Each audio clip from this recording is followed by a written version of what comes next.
I never thought I'd end up questioning my marriage because of a stupid loyalty test. But that's exactly what happened. And by the time it was over, my husband learned a lesson he'll never forget. My name's Clara, and I've been married to my husband Ethan for 3 years. We met in college. He was charming, smart, and a little shy, which I always thought was sweet.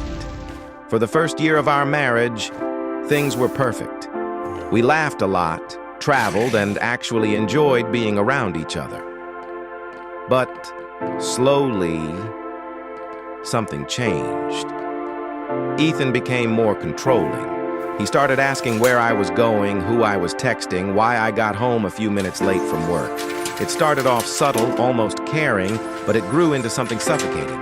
He'd make jokes about how men at my job were probably flirting with me since I worked in marketing, an industry he called full of smooth talkers. At first, I brushed it off. I told myself maybe he was just being protective. But then came the day that changed everything. One afternoon, I got a message on Instagram from a guy named Jake. His profile looked normal enough, a few pictures of cars, a dog, some gym selfies. He said he'd met me at a work event a few months ago. I didn't remember him, but I was polite. I replied saying, "Hey, sorry, I don't remember you, but nice to meet you." He was friendly and casual at first. He asked how work was going, replied to my stories, and made small talk. It felt harmless. But over time, his tone changed. He started complimenting me. "You've got such a great smile," he said once. Another time, he wrote, "Your husband's a lucky guy."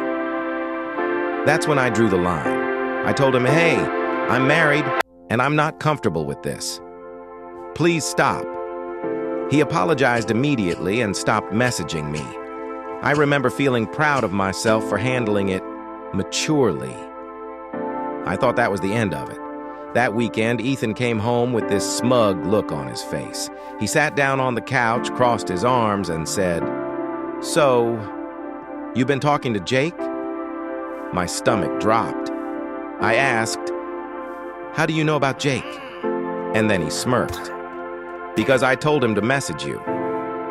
At first, I thought he was joking. I even laughed nervously, but he didn't laugh back. He said it like he'd just completed some kind of science experiment.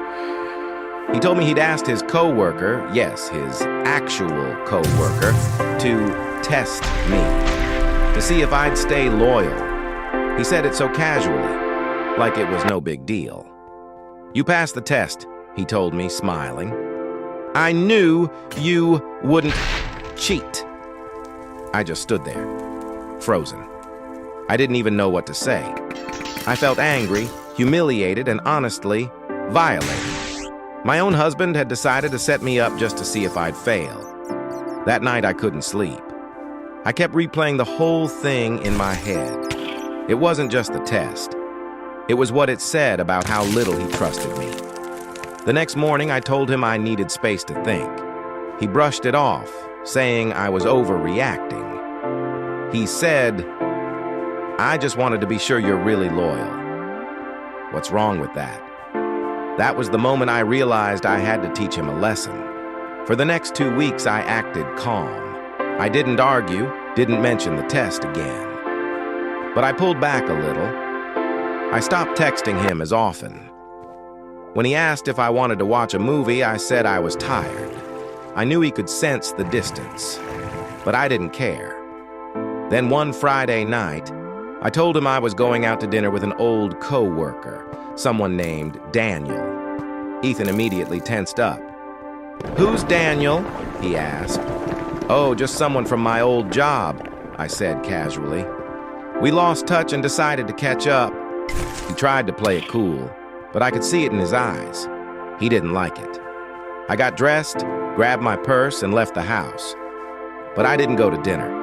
I went to my sister's place. I stayed there for the night, didn't answer any of his calls or texts. When I came home the next morning, he was pacing in the kitchen. He looked panicked. "Where were you?" he demanded. "I told you," I said calmly. "Dinner with Daniel." He glared at me. I checked your location.